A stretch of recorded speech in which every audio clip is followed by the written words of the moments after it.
Hey guys, it's Eric, owner of Farpoint Farms, and I wanted to do a quick video because I just happen to be doing this and I realized that this may be something that not a lot of y'all are aware of. I'm installing this very inexpensive $20 radio into my Yugo project. There's a picture out here. And, you know, in the olden days, your wiring harnesses didn't have individual grounds for each speaker. It looked kind of like this.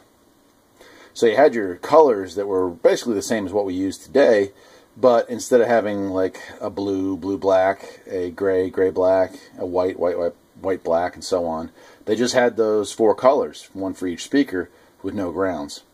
The speakers themselves are grounded through the chassis of the car.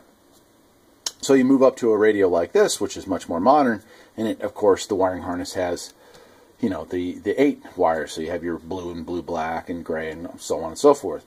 Well, you can't just take all those black and ground them because you'll actually ruin the radio.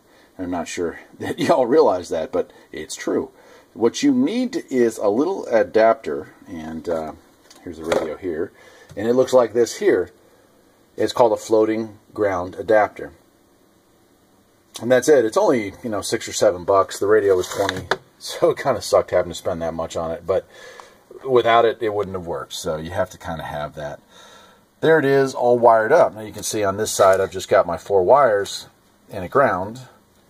And on this side, I've got each pair all set up with individual grounds. So it allows it to work. And I test installed this. I go ahead and plugged it into the Yugo, and the engine's out of it, everything's out of it right now, but I plugged the battery in just for a minute and fired it up, and 3 of the 4 speakers worked. The 4th speaker, the wiring at the door is bad, so I'll have to fix that. But that's it. Something, you know, like let's say, obviously anything 50s or 60s is going to need that.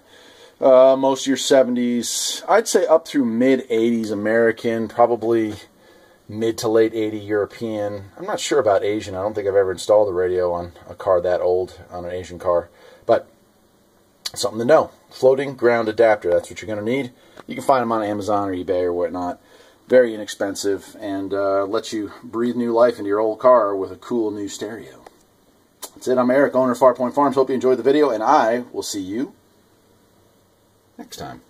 Take care.